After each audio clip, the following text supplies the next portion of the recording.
네, 6월 16일 수업 시작하겠습니다. 네, 그 전 시간에 국사까지 했어요. 국사까지 했고 이제 또 국사 할 거예요. 왜? 빨리 나가야 되니까. 그쵸? 그러셔서 지금 국사 같은 경우는 중요한 부분 하고 있으니까 어때요? 복습 꼭 하셔야 되고 그 다음에 예습도 하시면 좋아요. 예습하고 오시면 제가 얘기하는 거에 대해서 굉장히 이해가 빠르겠죠. 그리고 복습은 더 중요해요. 사실 예습도 중요한데 예습하느라고 너무 힘을 빼다가 복습을 안 할 수도 있어. 그러지 마시고 복습 꼭 하세요. 지금 법규도 좀 나갔죠.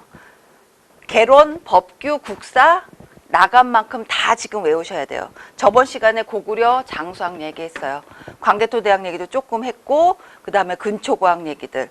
그런 게 굉장히 중요해요. 고구려 백제 신라가 문제상으로 지금 점점점 커지고 있고 그리고 그에 덧붙여서 통일신라 문제가 좀 나오고 있어요. 통일신라 문제 두세 개. 그러면 이렇게 따지면 그 전에 한 고구려 백제 신라가 한 4-5문제, 6-7문제 정도 나왔거든. 더 많이 나오고. 그러면 통일신라까지 플러스가 됐다 하면 지금 거의 6-7문제 육박할 수도 있다는 거예요. 그러면 삼국시대, 그 다음에 남북국시대, 그 다음에 고려, 조선으로 넘어가요. 그러면 딱 지금 어디에서 나올 부분이 웬만하면 지금 머릿속에 들어가 있어야 되는 거예요. 제가 알려도 드렸지만 여기에서 크게 벗어나진 않을 거예요. 그렇게 하면 내가 어느 부분을 중점적으로 더 많이 해야겠다. 그리고 꼭 그 부분이 아니더라도 지금 앞쪽을 모르면요. 그러니까 국사를 굉장히 힘들어 하시는 분들이 앞에서부터 천천히 안 하셔서요. 앞에서부터 천천히 들어야 역사는 항상 연속성이잖아요. 연동성이란 말이에요. 그러니까 갑자기 나오지 않아, 제도들이. 예전 제도들을 갖다 쓰면서 어떻게 해요? 다 변모시키고 다시 개조를 하는 거예요, 사실. 진대법이 자꾸 바뀌면서 조선시대까지 갔던 것처럼, 그리고 뭐 국립교육기관이 그랬던 것처럼, 국자감 나왔어요, 국학 나왔어요, 무슨 태학 나왔어요, 이런 것들. 태학 나오고 뭐 경당 나왔어요. 이러면 이제 앞으로 계속 그런 식으로 뭐 교육기관이 없어질 이유는 없잖아요. 그러니까 계속 나온다는 거예요. 그러니까 앞을 모르고 나는 그냥 다 포기하고 조선만 할래. 조선만 해서 맞출 수도 있죠. 그런데 그 연속성을 이해를 못하면 조선도 좀 맞추기가 어려워요. 갑자기 막 툭 튀어나오진 않아요, 역사는. 그렇기 때문에 처음부터 천천히 하세요. 지금 늦지 않았어요. 지금 공부 시작하시는 분들도요, 제 전 인강 처음부터 다 들으시면서 하나하나 쌓으셔야 돼요. 그냥 듣고 하고 넘어가지 마시고 적으세요. 적으시면서 자꾸 덧칠을 하셔야 돼요. 그래서 저번 시간에 408, 409페이지 좀 했어요. 특히 왜 이것이 중요하냐면 백제, 그 다음에 신라, 고구려와의 관계까지 지금 얘기가 나왔단 말이에요. 그 와중에 가야 얘기가 자꾸 나와. 왜냐면 약자들은요, 할 수 없어요. 이리 치우고 저리 치우는 거예요. 그러니까 고구려가 움직여도 가야가 찔끔하고 완전 가야가 무너졌죠. 전기 가야는. 금강 가야가 쇠퇴하면서. 그리고 신라도 고구려의 우산 속에서 벗어날 수가 없는 거야. 벗어나려고 했다가 뭐 여러 가지 했다가 안 되니까 이제 어떻게 돼? 백제와 신라가 동맹까지 맺기 시작해요. 그러니까 이것이 1차가 아니야. 우리가 아는 그 동맹이 1차가 아니라고 했죠. 2차예요, 사실. 근초고왕과 내무랑이 벌써 1차 때 했어. 근데 이게 안 먹히는 거야. 고구려가 너무 세. 항상 삼각관계에서는 한쪽이 원사이드 하면 두 쪽은 손을 잡을 수밖에 없어요. 그런데 이 관계가 계속 가요. 그렇죠? 그래서 신라는 항상 변방에 위치했어. 그리고 가장 먼저 고대 왕국으로 발전했지만 먼저 생겼지만 발전하기가 어려운 그 지리적 여러 가지 여건들이 있었던 거예요. 왜냐하면 제가 얘기했죠. 고구려 백제는 이주민들, 철기 세력들이 딱 잡고서 토착민들을 거느렸단 말이에요. 그런데 신라는 토착 세력이 굉장히 강했어. 그러니까 이주민들이 좀 약할 수밖에 없죠. 그러니까 계속 촌장들, 이런 힘 있는 족장들, 그런 분들이 어떻게 돼요? 박석김을 갈아가면서 자신의 입맛에 맞게 갈아치웠단 말이에요, 왕들을. 그러니까 벌써 발전 단계가 달라요. 그러니까 고구려 백제는 벌써 철기 문명이 들어왔어. 신라도 들어왔지만 기존에 있던 토착민들의 세력이 강했기 때문에 입김이 너무 세. 그러니까 오죽하면 버풍왕이 이 토착 세력이 너무 강하고 종교가 너무 꽉 잡고 있으니까 어떻게 돼요? 불교를 들여오려고 그러는데 죽어도 못 들여오게 하는 거예요. 그러니까 어떻게 돼요? 이차돈이란 분이 자신을 희생하면서까지 불교를 들어오게 만들었단 말이에요. 그러니까 우리가 읽을 적에요. 공부를 하실 적에 버풍왕, 불교 공인, 뭐 제가 적어놨죠. 527년 그리고 이차돈 숭배의 계기 이렇게만 외우지 마시고요. 아, 왜 이때 신라가 이랬을 수밖에 없을까? 아니 왕이 불교 들여온다는데 뭐가 잔말이 많아? 이럴 수도 있어요. 그렇지만 또 그때 상황은 사회 상황은 이렇단 말이에요. 그러니까 고구려와 백제의 차이점이 이거예요. 고구려 백제의 차이점이 있고 고구려 백제 신라의 그 차이점이 이거란 말이에요. 그러니까 요걸 조금 더 이해하면 머릿속에 더 들어와요. 버풍왕 같은 경우는 딱 들으면 불교식 왕명이잖아요. 그러니까 이것을 제가 원하는 게 그거예요. 이걸 무조건 외우면 안 들어와. 근데 제 설명을 듣고 하나하나씩 이해해 가면서 외우셔야 되는 거예요. 그렇기 때문에 제가 이렇게 시간을 많이 써요. 사실요, 이렇게 막 밑그림 안 드리고 그냥 막 이건 이거야, 줄치세요. 이렇게 막 기계적으로 외우라고 할 수도 있어요. 그런데 그렇게 하면 여러 문제들을 응용할 쪽에 좀 힘들어요. 특히 고구려, 뭐 지금 기존에 나왔던 교재들은 그냥 딱딱딱 이렇게 열거식으로만 하고 대부분은 그냥 학생들이 알아서 해야 되기 때문에 굉장히 좀 어려운 면이 있었거든요. 근데 이제 제가 설명을 해드리면서 여기다 핵심적인 내용을 적어 드렸어요. 그러니까 그걸 보시면서 아, 이게 이때는 이랬어. 그럴 수밖에 없었기 때문에 왕이 할 수 없는 거죠. 왜냐하면 왕을 중앙 집권을 강화하려면 왕권 강화하려면 어떻게 해요? 어떻게 해서든지 종교를 갖고 들어와야 돼. 이게 왕권 강화예요. 그리고 발해도 마찬가지고요. 불교를 중흥시킨 이유들이 있어요. 다 왕권의 정당성을 강화하기 위한 이런 것들, 내용들이 있거든요. 그런 의도들, 목적들이 있는 것이죠. 그러니까 여기 또 이왕은 또 불교래. 나 외우기 싫어. 이러지 마시고 이왕 때 불교 공인을 하려고 했어. 이왕은 이러셨어. 이러면 벌써 왕권 강화를 하려고 했구나. 의도가 있구나. 뭐 이런 식으로 이해하시면 굉장히 지금 저를 잘 따라오시는 거예요. 그러니까 버풍왕 있고 진흥왕 있었어요. 그런데 여기서 보시면 409페이지예요. 5번에 버풍왕 같은 경우는 보세요. 연호의 사용이 있어요. 굉장히 독자적으로 사용했어요. 버풍왕은. 예를 들어서 불교는 들여왔지만 연호는 권원이라고 해서 독자적으로 사용해서 연호에 대해서 제가 한번 얘기한 적이 있어요. 연호는 왕이 어떻게 돼요?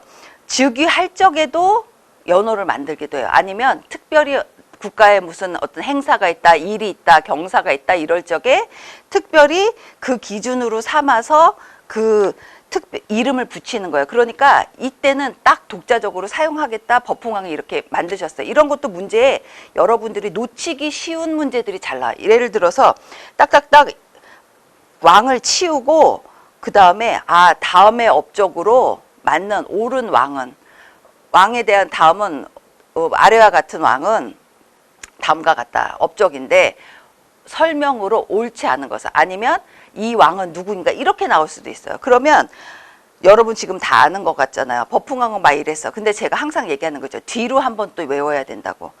6세기 초에 율령 반포하고 제정했어. 신라 왕이야. 이렇게 하면 또 버풍왕이 딱 나와야 되는 거예요. 그러니까 앞으로 보고 뒤로 보고 이거 국사도 마찬가지예요. 그리고 자원 같은 경우는 그렇게까지는 안 해도 돼. 그런데 법규와 국사는요. 앞으로 보고 뒤로 보고 다시 백해서 되풀이해서 공부를 하셔야 돼요. 그런데 버풍왕 같은 경우는 독자적으로 사용했어. 그런데 진흥왕 같은 경우는요. 연호를 중국식 연호를 사용하셨어요. 그거 하나 적어두시면 좋죠. 왜냐하면 이분은 어떻게 해서든지 살아남아. 굉장히 이때가 막 신라로 따지면 요동기예요. 격동의 세월이야. 지금 뺏지 않으면 절대로 패권이 안 이루어져. 예를 들어서 사람의 신의로 볼 적엔요. 성왕이 마지막 왕은 아니지만 아무튼 백제 부여 기에 사비시에 굉장히 중흥을 이끌었던 왕이잖아요. 다시 이제 떨어졌다가 다시 반등한 왕. 그런데 성왕하고 진흥왕하고 굉장히 머리싸움을 해요. 내가 좀 약하면 일단 굴복을 해. 그리고 성왕 같은 경우도 한번 치고 나가니까, 지고 나가니까 어떻게 돼요? 일단 딸을 보내, 시집을.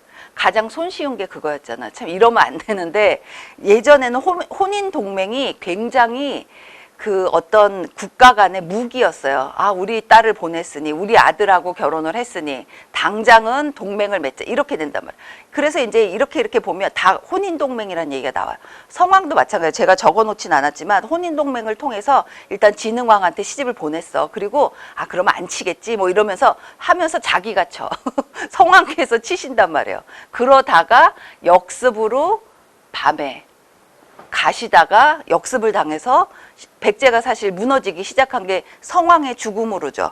그러니까 보면 진흥왕 같은 경우는 우리의 그 인간 간의 도리나 그런 걸로 볼 적에는, 양심이나 이런 걸 볼 적에는 성왕하고 성왕의 딸까지 맞이해 놓고서 어떻게 진흥왕이 성왕의 그 약속을 깨버리고 한강을 점유하고, 그 다음에 한강 점유하면서요, 진흥왕 같은 경우는 신주라고 거기 설치를 했어요. 뒤쪽에 제가 이제 설명한 것 중에 보면 진흥왕 얘기 나왔을 거예요. 보면 성왕이, 진흥왕 얘기 듣고 성왕 때 김무력이라는 김유신의 할아버지한테 당해요, 사실. 그런데 그 김무력 장군 자체가 신라가 백제 땅을, 한강역을 뺏고 그 다음에 신주라고 설치를 했어요. 지역이죠, 이름이죠. 그러니까 그쪽을 내가 이쪽에 딱 뭐 관청 비슷하게 딱 놓은 거예요. 그러니까 신주를 설치하고 나서 김무력 장군이 신주의 관리자였어요.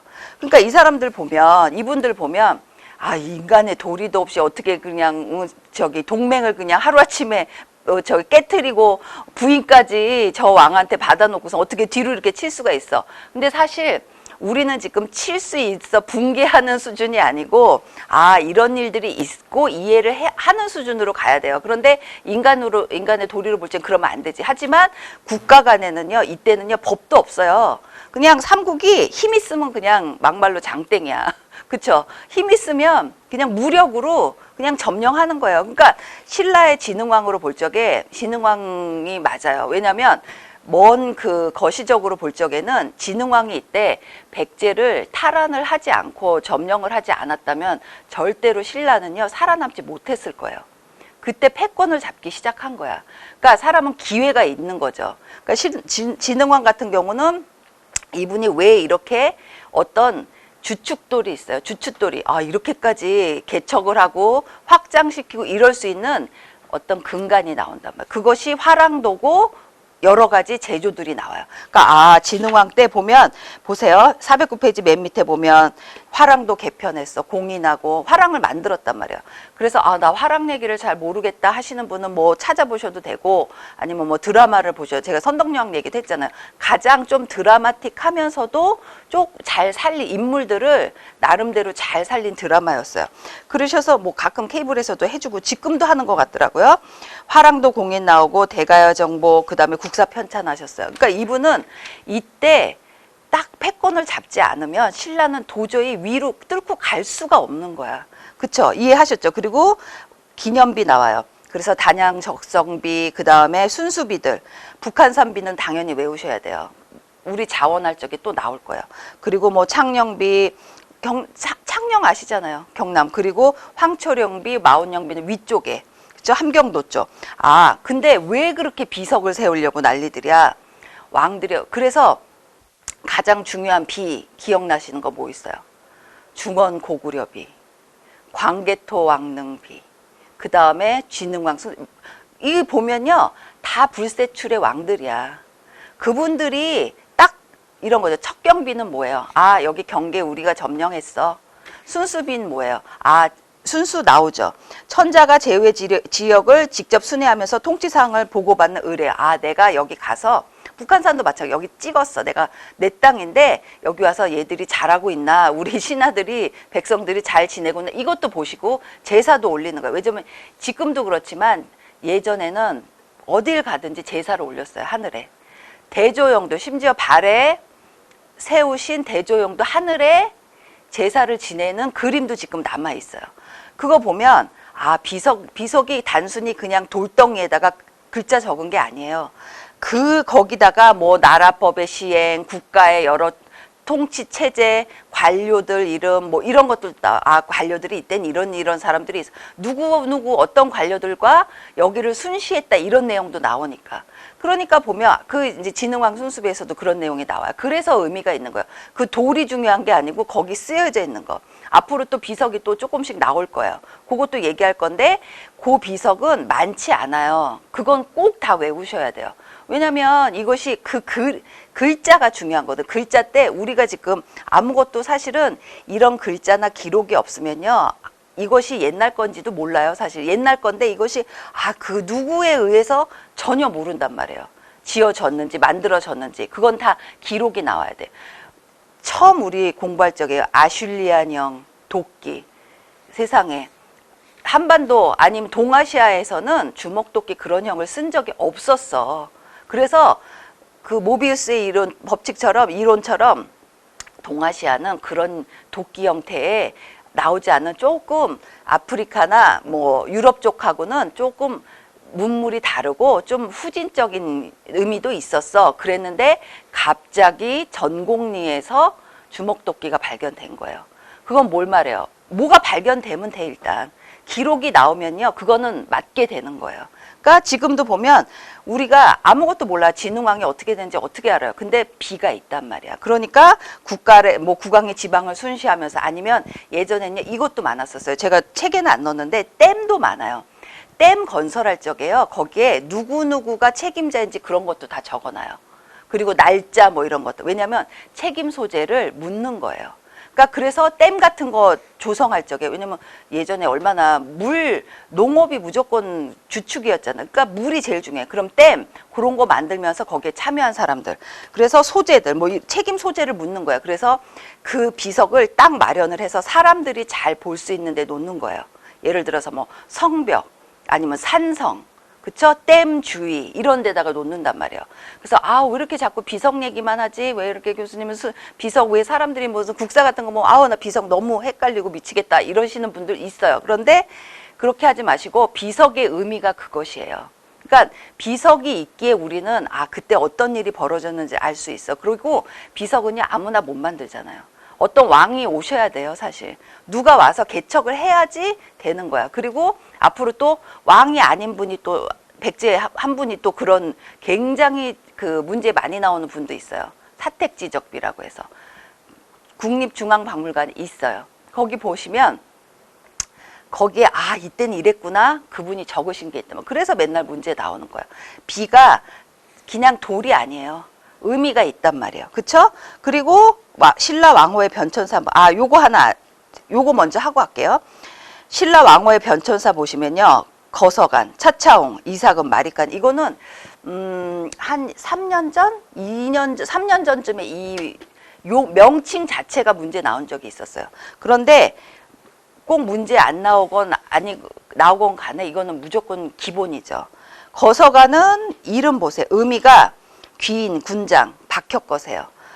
이분이 거서관이셨어. 그리고 아시죠? 박혁거세. 그리고 차차홍 뭐예요? 제사장, 무당의 의미인 거야. 그러니까 처음에는 이 신라가 여기서 보면 신라 왕들의 변천사를 볼 수 있어. 신라 사회의 발전사를 볼 수 있단 말이야. 왕 이름이 군장이었어요. 이거 순수한 우리말이거든요. 거서관, 차차홍. 그러면 군장인데 그럼 이때는 군장의 세력이 센 거야. 그러면 차차홍 같은 경우는 제사장. 예전에는 재정일치 사회였잖아요. 언제? 재정일치 사회, 고조선, 뭐 그런 소부족들 다 재정일치. 그런데 사만에서 재정일치가 아니었어. 분리였어. 그러니까 지금 발전하면서 분리가 되는 거예요. 박혁거세도 군장이었어. 그러다가 제사장 남해왕이 제사장의 의미에 차차홍이 됐었어. 이사금이 뭐예요? 계승자란 뜻으로 유리왕부터 호래왕까지 하셨어요. 그리고 마리간, 뇌물마리간 이런 말 많이 나오잖아요. 뇌물왕이야 사실은. 그런데 우두머리란 뜻으로 뇌물왕, 그리고 뇌물왕에서부터 소지왕까지요. 뇌물왕이 우두머리라는 뜻이구나. 뇌물이. 그쵸? 마리간이. 그리고 이제 왕으로 돌아와요. 왕은 뭐예요? 중국식 왕명이에요. 지증왕부터. 그래서 왕자가 들어간 뇌물왕이란 말도 많이 쓰긴 하는데 실은 왕자를 정확히 쓰기 시작한 분은 지증왕 때라고 보거든요. 이것도 문제 나온 적이 있었어요. 체크해 두세요. 아, 그런데 중국식 왕명이야. 그리고 불교식 왕명은 버풍왕 때부터 진덕여왕 때요. 아, 진덕여왕 찾아보시면 돼요. 그분이 누구의 동생이에요. 어떤 여왕의 동생이시죠. 사촌 여동생. 왜냐면 후사가 없으니까. 찾아보셔야 돼요. 제가 문제 드릴게요. 진덕여왕이 도대체 누구인지. 그쵸? 그리고 시호로서 중국식 시호 사용하셨는데 무열왕 이후부터요. 아, 이 무열왕은요. 생략됐죠. 무슨 무열왕? 태종 무열왕. 부산에 태종대도 이 태종이에요. 그래서 우리 자원 배울 적에 부산의 뭐 자원들, 뭐 해양 자원 할 적에 태종대 얘기가 꼭 나와요. 아, 이 무열왕 머리에 꼭 넣으셔야 되죠. 무열왕은 이분하고 꼭 같이 나와야 돼. 김유신. 그렇죠? 김유신. 그다음에 김유신은요. 또 태종 무열왕의 아들인 문무왕하고도 관련이 있어요. 결국은. 이분의 완전 오른팔이자 그 삼촌이자 뭐 아주 여러 가지 인척관계로 맺어지신 분들인데 정치적 아니면 뭐 군사적 동반자가 김유신 장군이었어요. 그래서 백인을 빛낸 인물 보면은 태종무열왕 들어가지 않아요. 김유신이 들어가요. 그렇죠? 이해하셔야 돼요. 김유신이 앞으로 이제 화력을 그 책에서는요, 교재에서는 아 김유신이 이랬다 이런 얘기는 제가 많이 넣지는 않았어요. 그런데 히든이야. 보이지 않게 왕이 이 남북 통일 신라가 통일을 하게 된 밑거름이 사실 김유신의 지지가 없이는 안 됐단 말이에요. 그래서 거서관부터 해서 불교식 왕명까지 나왔어요. 이거 다 외우셔야 돼요. 아, 그러면 어느 왕 때부터 어느 왕 때까지 외우셔야 돼요? 외우시면 좋죠. 어느 왕 때부터 외우시면 되는데 이걸 무조건 외우시지 않고요. 불교식 왕명하면 버풍왕 때부터 진덕여왕이야. 이렇게 중간을 처음부터 끝까지 내가 못 외우지만 중간에 중요한 걸 외우면요. 나머지도 딸려올 수가 있어요. 그리고 삼국의 발전 과정 한번 보세요. 국가 성립은 요거 굉장히 중요해요. 다 외우셔야 돼요. 신라, 국가 성립 언제 됐는지 아시죠? 신라, 고구려, 백제순이에요.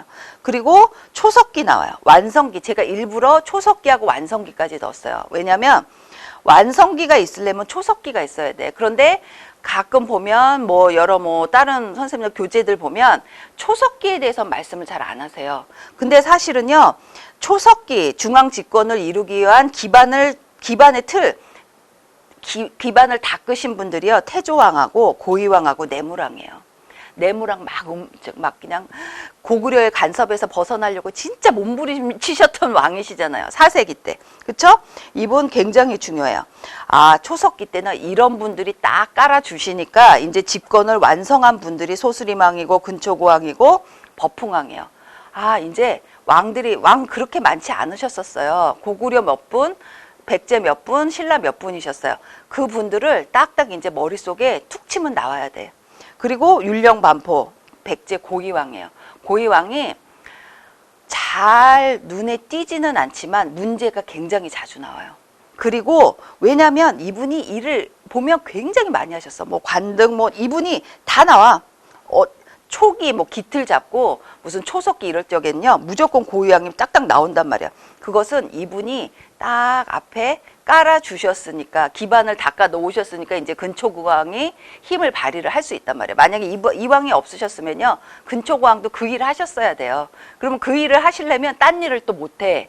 그러니까 이분들이 굉장히 중요한 거예요. 문제는 이런 분들이 많이 나와요.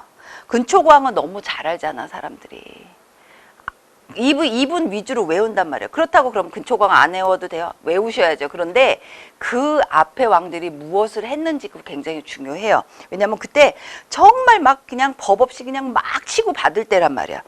왜냐면 완성이 되면요. 그나마 좀 덜 싸워. 그런데 힘이 이제 우열이 가려지고 이러면. 근데 그 전에 막 한 뼘이라도 더 차지하려고 하고 뭐 조금이라도 더 뭘 얻어내려고 하는 와중에 굉장히 혼란스럽거든요. 요거 체크하시고요. 그리고 율령반포 나왔죠. 불교공인 나왔어요. 아, 불교공인을 왜 하려고 했나. 왕의 왕권 강화, 뭐 왕권의 정당성 강화 이런 거죠. 그리고 영토 확장은 근초고왕, 장수왕, 진흥왕. 이거 무조건 외워야 돼요. 안 외워도 돼요. 영토 확장은 했다는 건요, 굉장히 융성했을 때야. 그러면 한성이 아무리요, 웅진 뭐 사비 때 많이 발전을 했어도요, 한성 때만 못해요. 한성 때 벌써 73% 있었단 말이야.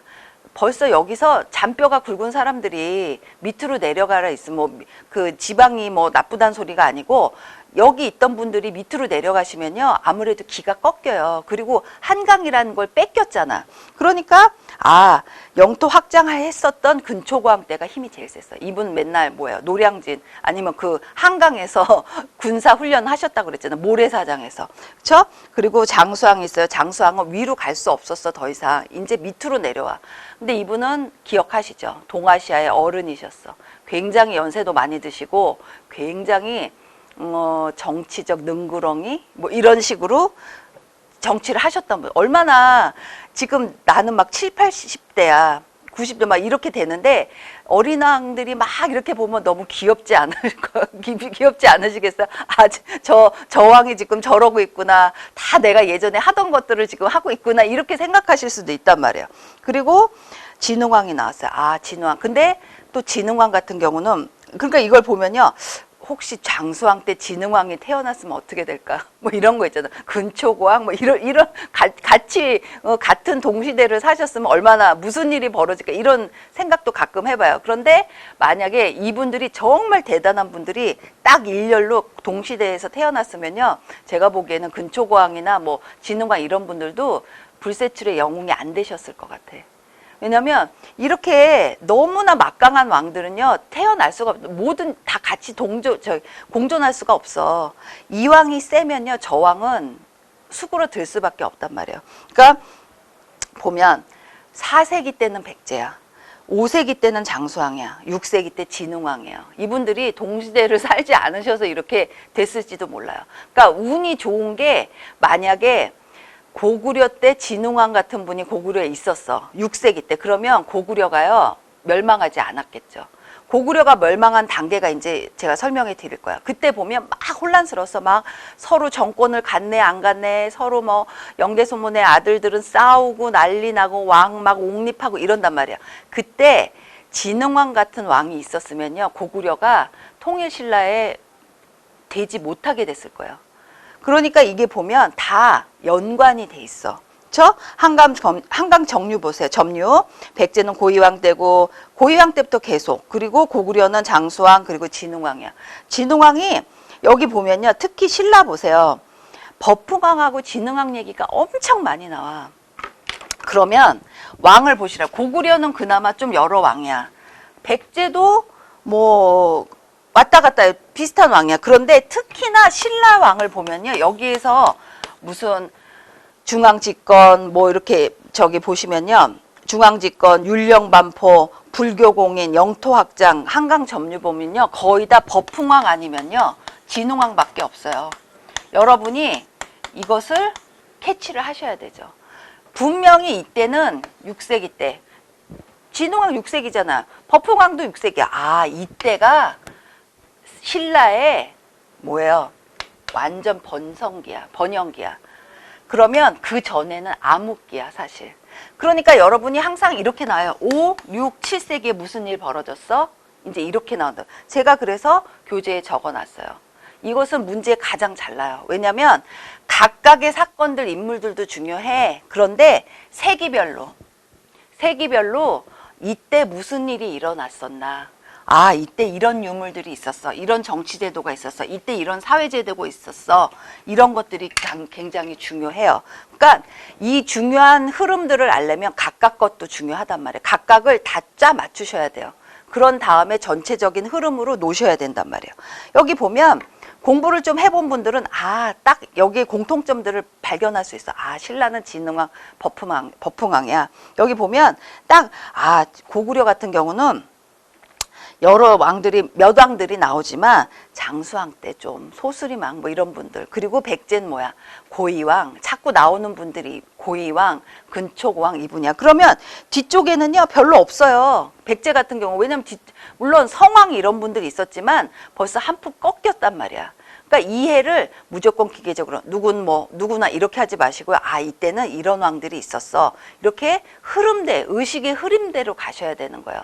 그러니까 국사 공부를 못 하시는 분들 중에 하나가 이것을 무조건만 딸딸딸 외워. 근데 이렇게 짜 맞춰서 연동하지 않으세요. 그러니까 굉장히 그게 좀 그거를 뭐라고 해야 되나요? 한국말로 표면적으로 공부를 하셔서 그래요. 그러니까 이 변천사, 왕호 변천사도 신라 사회의 성장을 대변하고 있어. 그러면 삼국의 발전 과정도 굉장히 중요해요. 그러니까 이걸 보시면서 무조건 사건에만 몰입되지 마세요. 전체적인 틀 속에서 사건을 봐야 돼. 5세기 때 이런 일들이 있었어. 6세기 때, 7세기 때. 보세요. 410페이지 밑에 보시면, 요거 꼭 짚어드릴게요. 요거 제가 일부러 안 적어드릴 거예요. 적으세요. 적으시라고. 왜냐면 무조건 적어드리면요. 학생들이 그냥 일단 무조건 적기만 해. 그리고선 외우지 않아. 제가 읽어드릴게요. 설명해 드릴 테니까 그걸 적으세요. 뭐냐면, 각 시기에 패권을 잡았던 왕들이에요. 굉장히 중요하겠죠. 1세기 때 누구예요? 고구려 태조왕이었어요. 2세기 고구려 고국 천왕이 되었어요. 고국 원왕 아니었어요. 고국 원왕은 전사당하셨어요. 누구한테? 근초고왕 때. 그러니까 패권을 2세기의 패권은 고구려야. 고국 천왕이야. 그리고 3세기 때 패권은요. 백제 고이왕 때였어요. 고이왕 자꾸 나오시잖아요. 이분 하면요. 그냥 툭 치면 이제 나와야 돼. 그쵸? 4세기 땐 누가 패권을 잡았어? 고구려의 소수리망. 그쵸? 왜냐하면 세기라고 해도 100년이잖아요. 그러니까 한 왕만 패권을 잡진 않아. 4세기 때는 고구려 소수리망. 이분 일 많이 하셨죠. 그리고 백제 근초고왕이에요. 그리고 신라의 내무랑이야. 이 왕들 이제 어느 정도 어림짐작으로라도 기억이 정말 내가 세세한 건 안 나. 하지만 이 왕들이 4세기 때 일하셨어. 이 정도는 기억하셔야 돼요. 그리고선 아주 정확히 외우셔야 되죠. 그리고 이제 삼국의 항쟁기로 들어와요. 그게 5세기야. 5세기 때 고구려 장수왕이었어요. 장수왕 전성기죠. 고구려에. 그리고 백제는 5세기 때 웅진으로 천도했어요. 천도 뭔지 아시죠? 도읍을 옮겼단 말이에요.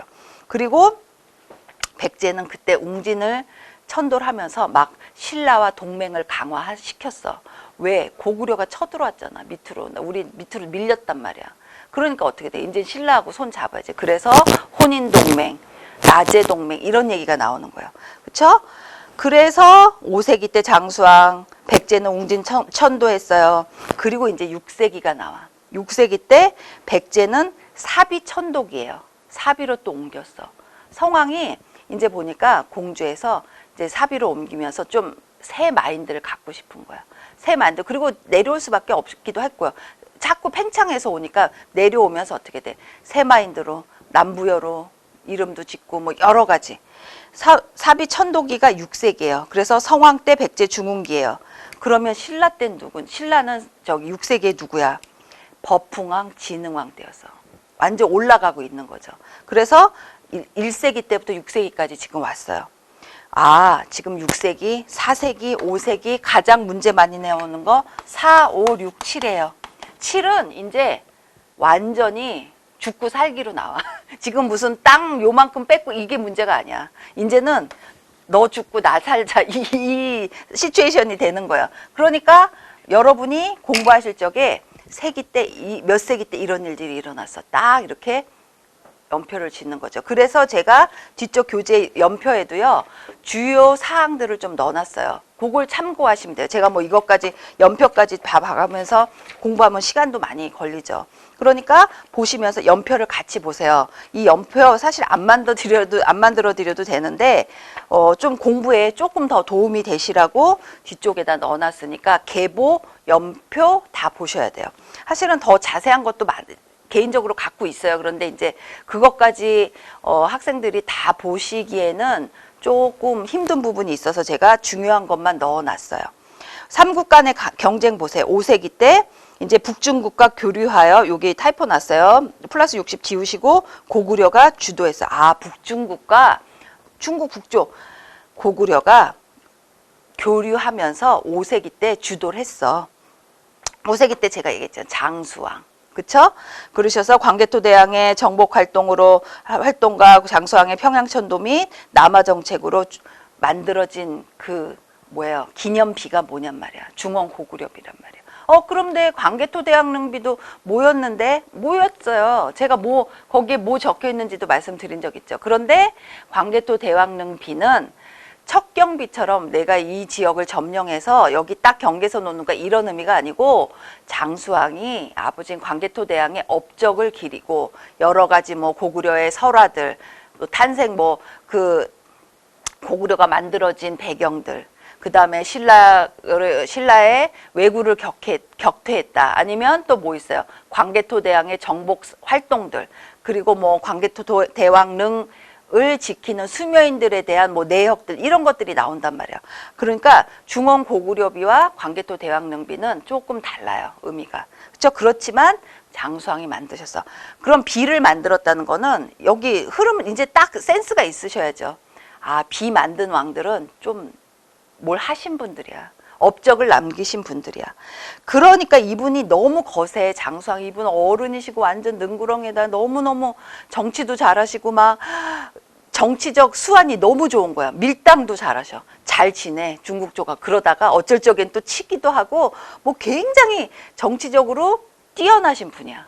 그러니까 나제 동맹을 맺었어요. 그렇죠? 433년부터 554년까지. 6세기 땐 누가? 신라가 백제 고구려의 경쟁을 통해 영토를 확장하고 한강 유역까지 진출하는 100년간의 기간이에요. 시기인데 이때 버풍왕 진흥왕이 나오시는 거죠. 그리고 진흥왕 숭수비. 그리고 나제 동맹이 누가 결렬시켰어? 세상에. 동맹도 신라 진흥왕이 결렬시키셨죠.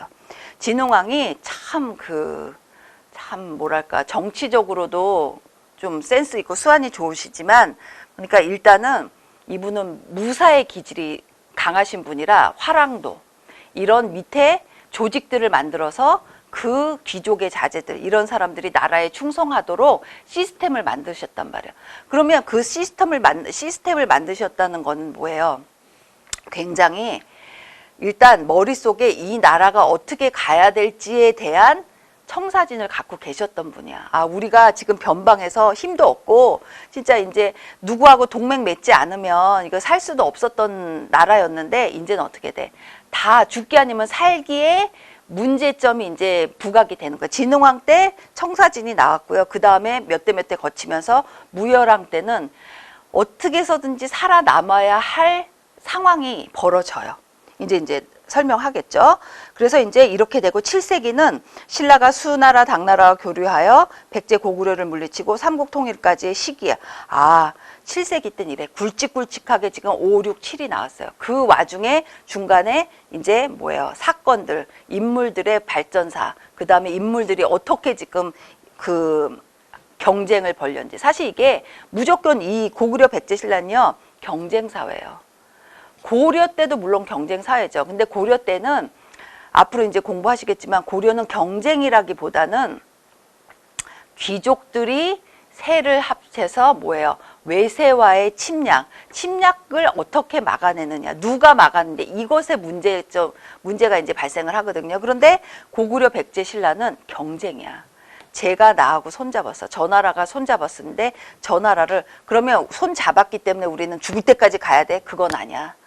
저 나라하고 손잡았는데 딱 보니까 더 좋은 먹잇감이 있어. 저기 꼭 점령해야겠어. 그러면 이것을 파기하고 저쪽하고 또 손을 잡는 거예요. 그러니까 이게 법이 없어요. 그리고 우리가 옳고 그르다고 말도 못하겠어. 왜냐하면 이게 옳고 그름의 문제라기보다는 그때 일어났던 굉장히 절박하고 절실한 상황들이었단 말이에요. 그 관계를 정확히 이해를 하시는 게 고구려 백제 신라의 국사 공부예요. 그래서 보시면 7세기 때 삼국 통일까지 시기인데 여제 동맹이 성립됐어. 근데 보면 6세기 땐 나제 동맹이라며. 근데 7세기 땐 여제 동맹이야. 여가 무슨 여예요? 고구려 여자예요. 쟤는 뭐예요? 백제야. 그러면 벌써 이제 센스 가지신 분은 뭐예요? 공부하셨던 분들은 나제 동맹일 적에는 신라와 백제의 동맹이잖아. 그러면 고구려가 셌다는 거지. 그러면 7세기 때는 여제 동맹이라며. 그러면 신라가 센 거야. 그렇기 때문에 고구려와 백제가 손을 잡았단 말이에요. 그 삼각관계야. 그쵸? 이거는 치정 관계가 아니고 삼각관계야. 이것이 무슨 정으로 움직이는 게 아니에요. 완전히 국가의 이익, 그 다음에 국가의 어떤 뭐라도 갖고 와야 돼. 뭐라도 남는 게 있어야 이 장사가 유지가 되는 거란 말이에요. 그쵸? 세기별 국제 외교 관계도 꼭 체크하세요. 4세기 후반은 동진, 백제 외였어. 그리고 누구하고 또 친해? 전진, 고구려, 신라가 같이 친하면서 백제 외와 동진 갈등 관계를 이루는 거예요. 보면 백제는요 항상 외가 같이 나와요. 여기는 적혀 있지 않으면 가야도 있단 말이야. 백제는 항상 얘기했죠. 외를 굉장히 잘 이용하고 활용했던 나라예요. 그쵸? 왜? 견제해야 되잖아. 신라를. 그쵸? 그리고 5, 6세기에는 고구려와 누구 간의 관계야? 신라, 백제가 손잡고 고구려에 대항했던 시기야. 굉장히 고구려가 그러면 힘이 셌을 때겠죠. 그러면 6세기에서 7세기로 오면 돌골, 고구려, 백제, 외가 손을 잡고 그 다음에 신라와 수와 당나라가 돼요. 아, 그러면 제가 여기다 이제 적어놓진 않았지만 6세기 중엽부터 7세기까지는요. 이 정치라고 많이 하죠. 십자형 외교가 벌어져요. 그쵸? 우리 이제 문화 공부할 적에 그 PDF 파일 갖고 계시잖아요. 그거 보면서 공부할 거예요. 거기 십자형 외교라고 지도 넣어놨어요. 돌고래 맨 위에 있어. 고구려 있어. 백제 외에 있어요. 그리고 신라하고 수나라. 신라, 수, 당이에요. 위쪽에 있는 분들. 돌골, 고구려, 백제 외. 이렇게 여기 수나라, 당나라. 여기 신라. 그쵸? 그러니까 어떻게 돼? 십자형 외교가 돼버리는 거예요. 본의 아니게. 이게 무슨 우리는 십자형 외교를 펼치자 이래서 된 게 아니고 특히 신라 같은 경우는 고구려 백제한테 완전 찌붕이 됐어. 완전히 압박이 너무 심해서 어떤 사건이 또 벌어지면서 그러면서 신라는요 고구려에 가서 우리 동맹 맺어서 저 백제 좀 물리쳐주면 안 돼 이랬더니 고구려가 싫어. 그러니까 어떻게 돼요? 신라는 어떻게 돼? 중국으로 넘어갈 수밖에 없었던 거예요. 그래서 손을 잡게 돼. 그래서 뭐 여러 가지 여기에서 일들이 이제 벌어져요. 아, 국제 외교가 이런 관계였구나. 4세기 때 동지는 백제 외와 친했어. 전지는 고구려 신라하고 친했어. 그쵸? 4세기 후반 때 그러면 여기서는 백제가 왜 외하고 자꾸 고구려 신라? 4세기 때 누가 계셨는지 기억해 보시라고요. 4세기 때. 그렇잖아요. 4세기 백제 때 그 아주 힘 센 왕 계시잖아요. 근초고왕. 그러니까 아무튼 힘센 분이 있으면 그보다 약한 나라들이 손을 잡을 수밖에 없어요. 제가 여기에 굉장히 심혈을 기울여서 설명하는 이유가 이 관계도가 굉장히 중요해서예요. 삼국가의 외교관계 한번 보세요. 고구려는 한군현을 축출하면서 국가적 기반을 확고히 하고 만주 및 요동까지 진출하면서 중국 세력과 경쟁하고 발전했어요. 그렇기 때문에 신라는 경쟁하고 발전할 기회가 거의 없었던 거예요. 왜냐하면 고구려가 위에서 다 해줘. 자기들끼리 도태되거나 아니면 경쟁하면서 그냥 치고받고 싸우면서 발전한 거야. 신라는 고구려 백제 딱 막혀서 어떻게 해요? 고구려와 싸워볼 위쪽에 중국 쪽하고 싸워볼 기회도 없는 거야. 그러니까 문물도 안 들어와. 그러니까 신라는 어떻게 해요? 고구려하고 백제한테 문물을 받아들여서 2차로 가공해서 문물을 썼던 나라인 거예요. 그러니까 신라는 얼마나 염원이 컸겠냐고. 우리도 막 성장해서 막 앞에 서고 싶어. 그런데 너무 계기가 없는 거예요. 그래서 고구려는 중국과 자꾸 치고받으면서 문물을 발전시켰어요. 백제 같은 경우 보세요. 백제도요. 처음 왕들 기억해 보세요. 한군현하고 굉장히 많이 접전을 벌려요. 항쟁하여 국가의 발판을 마련한 거야. 아니 그럼 싸우는데 무슨 국가에 싸우면요 군사들 죽고 나라에 저 식량들 다 소진되고 이게 뭐가 좋아야 하지만요 전쟁은요 사실은 뭐예요? 죽기 아니면 살기예요. 그러니까 전쟁을 통해서 다 죽을 수도 있어. 하지만 또 이것을 이겨내면 어떻게 돼요? 발전하는 거예요.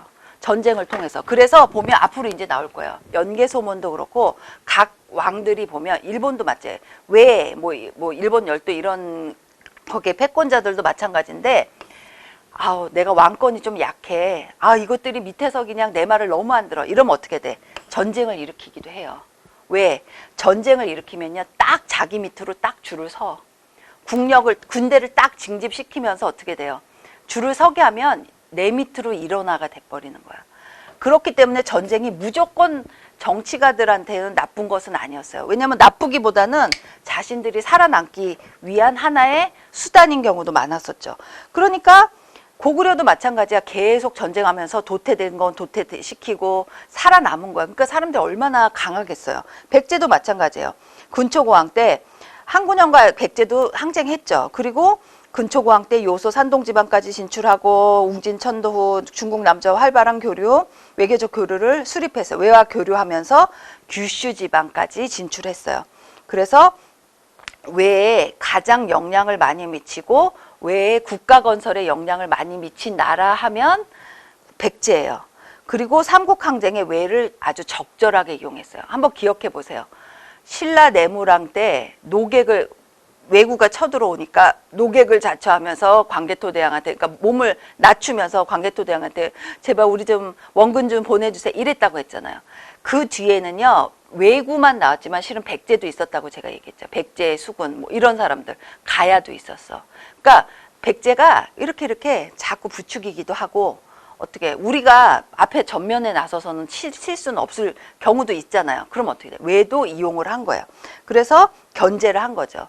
이것이 무조건 아우 무슨 사람을 이용해 이렇게 나올 수도 있지만 이건 뭐야? 정치예요. 그러니까 견제와 또 경쟁도 필요해요. 그리고 뭐예요? 서로 동맹이 필요할 땐 동맹도 필요한 거예요. 백제와 외와의 관계 있죠? 이거 뭐 특별히 읽지 않을 거예요. 칠지도 한번 설명드린 적 있어요. 칠지도 하면 백제의 대표적인 문화예요. 그러니까 자원할 적에 이 얘기 또 나올 거예요. 그래서 보면 하사품이라고 했죠. 칠지도로 지금 일본 쪽에서 이것은 뭐 백제가 왜 일본에 뭐 조공을 바친 것이다 하는데 실은 아니라고 제가 분명히 얘기했어요. 그래서 거기 써있죠. 하사품이에요. 하사품 혹은 위례품이라고 했어요. 그래서 가끔가다 그 백제 관련해서 전시회할 적에요. 백제 왕이 지방의 뭐 촌주들, 지방의 귀족한테 하사품 내린 위례품이라고 하죠. 그 하사품을 전시한 적도 있었어요. 그러니까 그러다가 이제 한동안은 처음에는 어떻게 돼? 백제가 밑에 지방에 있는 귀족들을 환심을 사고 하려면 어떻게 해요? 자기를 내려주고 등급을 관등을 내려주고 그 다음에 뭐 관모라든지 여러 가지 내려준단 말이에요. 그게 하사품이에요. 위례품이에요. 그러다가 이제 딱 중앙 집권이 되면서 이제 더 이상은 내리지 않죠. 하사품을. 이제 더 줄 필요는 없잖아. 그쵸? 그러니까 하사품으로 위례품이라고 해서 칠지도도 그런 형식으로 왜 전달이 된 거예요. 조공이 좋은 뜻이야. 여기서는 힘이 약해서 조공을 한 게 아니고 이 경우에는요. 하사품을 내린 이유가 백제가 이 정도의 칼을 만들 수 있다? 우리 철기 이 정도 제작할 수 있어. 그러니까 너네 우리한테 뭐 배우고 싶으면은 잘 지내자. 뭐 이런 의미도 있는 거예요. 그렇죠? 가장 그 의미가 컸죠. 칠지도는 372년도예요.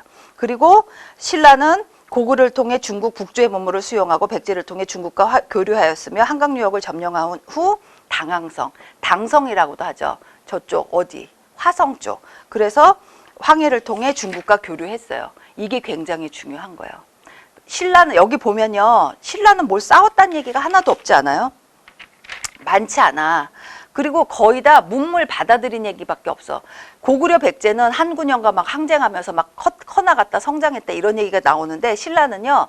그냥 고구려 백제의 눈으로 본 신라는 이랬을 것 같아. 쟤네들 우리가 전해준 거 받아먹고 나중에는 우리 쳤다 이럴 수도 있는 거예요.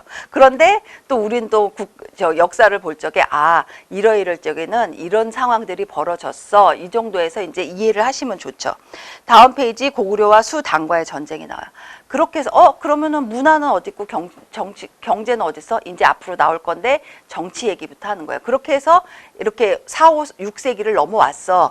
그러다가 이제 6세기 말에서 7세기 초에 국제 정세가 나타나. 이래서 이제 십자형 외교 아까 나왔죠. 수의 남북조 통일, 그 다음에 돌골 고려 백제 외와, 그 다음에 누구? 수나라 신라 연합이 이루어져요. 이게 바로 아까 말한 십자형 외교였던 거예요. 지도 앞으로 보면서 얘기할 거예요.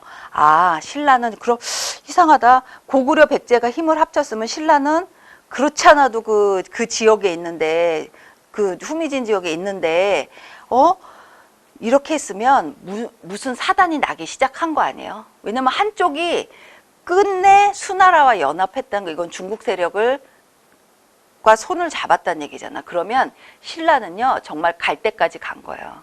더 이상은 보루가 없는 거야. 고구려하고 친할 수도 없고 백제하고도 친할 수 없고 외와도 친할 수가 없는 거야. 이게 다 고구려 백제가 그렇게 만든 거죠. 신라가 몰리게. 그렇죠? 그러면 신라는 몰리면 어떻게 돼? 죽어? 아니면 멸망해? 그럴 수는 없잖아. 그렇기 때문에 수나라와 연합을 할 수밖에 없었던 거예요. 그들의 눈으로, 시각으로 보면. 그렇죠? 수의 침략 보세요. 1번 고구려의 요소지방 선제 공격.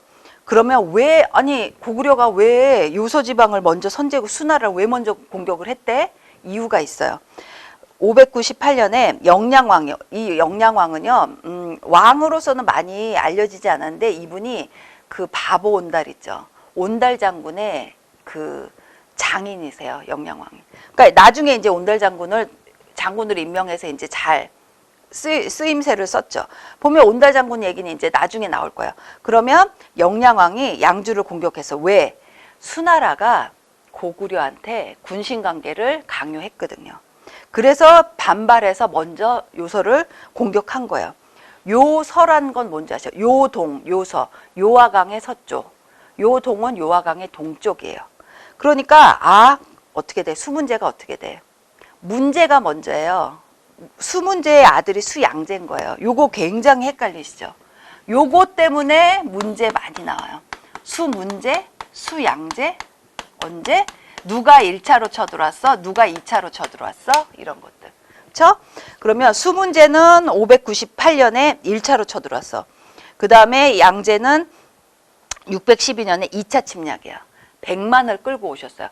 그런데 여러분이 볼 적에 100만은요, 뭐 이런 말 많잖아요. 60만이다, 100만이다 이렇게 나올 적에 100만은 실질적으로는요, 아주 뭐 하나의 뭐 얘기를 드리자면 100만은 정말 싸울 수 있는 사람들이 100만인 거야.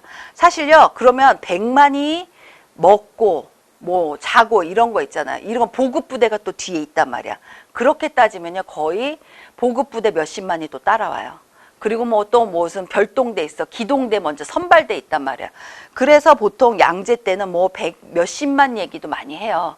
그러니까 싸울 수 있는 사람은 만 100만인 거야. 그러면 얼마나 출발하기가 어려웠겠냐고. 그래서 그 얘기 많잖아요.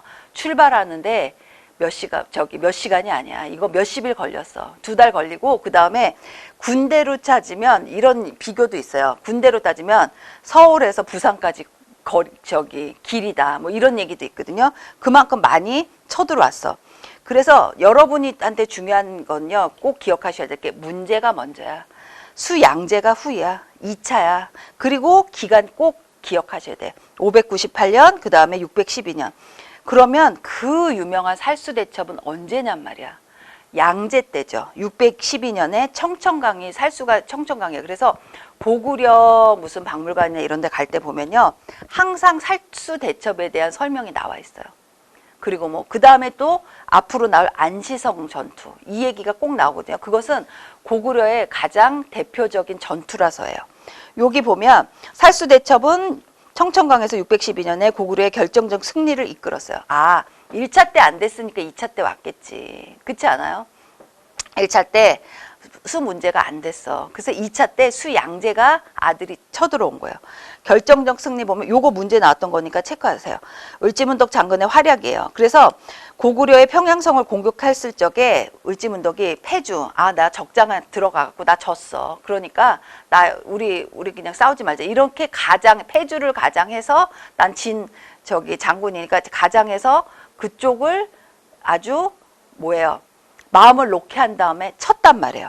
그래서 적을 평양 부근까지 유인을 했어요. 그런 다음에 쳤단 말이에요. 그래서 그 유명한 여수장 우중문 시가 나와요.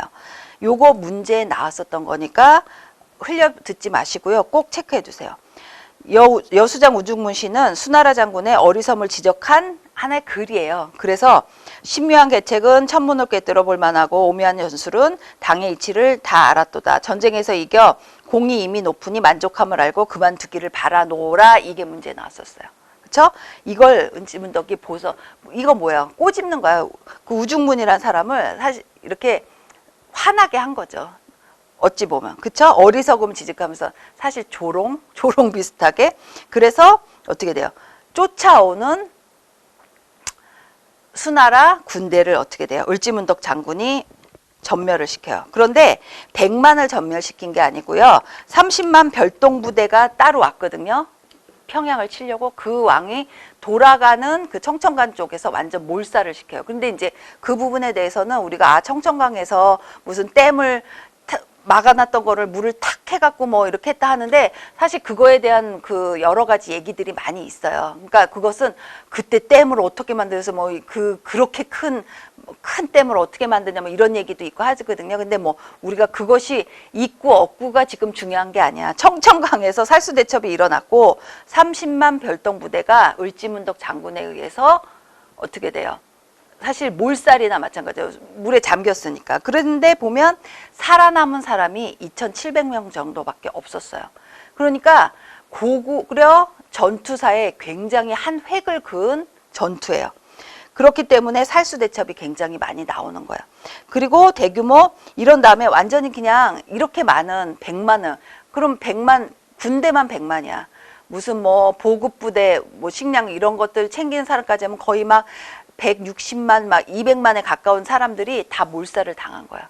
그렇게 되니까 그 뭐 거의 막 죽어나가고 30만 중에선 다 죽어나가고 그러니까 거의 수나라는요 이렇기 때문에 어떻게 해요?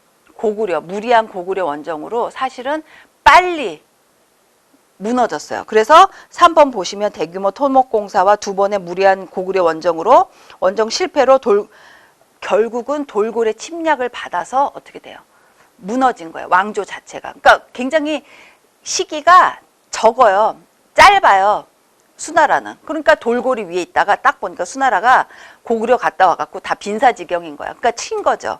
그런데 2번에 무리한 건데요. 사실은 총 4번을 수나라가 공격했어요. 제가 2차례라고 적긴 했는데 사실은 4차례예요. 다른 두 번의 공격까지 하면 뭐. 그런데 대부분은 2차례 큰 전투다 이렇게 얘기를 해요. 그래서 어느 때부터냐면 598년에서 614년까지 4번 정도 들어오신데 그 중에서 유명한 게 수문제 때, 그 다음에 양제 때예요. 수문제, 양제 헷갈리시면 안 돼요. 문제의 아들이 양제란 말이에요. 그래서 토목공사도 일으키고 해서 수나라가 굉장히 많이 완전히 빈사지경에 이르죠. 그렇기 때문에 이제 당나라가 출현하기 시작해요. 여기까지 잠깐 쉬고 할게요.